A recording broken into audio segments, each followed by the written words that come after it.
ఈ కాకరకాయ ఫ్రై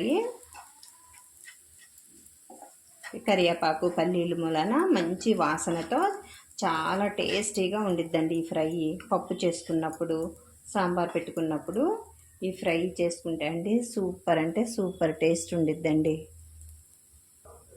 ఒక 2 నిమిషాలు కారంతో పాటు ఆ కాకరకాయని ఫ్రై చేసుకుంటూ మూత పెట్టుకొని ఒక 2 నిమిషాలు ఉంచుకోవాలండి. పైన కొద్దిగా కొత్తిమీర చల్లుకోవాలి. స్టవ్ ఆఫ్ చేసేసుకోవాలండి.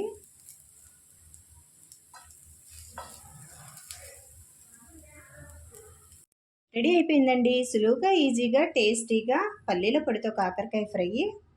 ఈ ఫ్రై వేడివేడి అన్నంలో వేసుకొని తింటే రుచి అనేది అదిరిపోతుంది.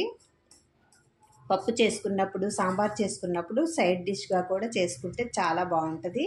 మీరు ఒకసారి ట్రై చేసి చూడండి, ఎలా వచ్చిందో కామెంట్ చేయండి. మరిన్ని టేస్టీ రెసిపీస్ కోసం అంజు రుచులు ఛానల్ని సబ్స్క్రైబ్ చేసుకోవటం మర్చిపోవద్దండి. Thanks for watching. బాయ్ అండి.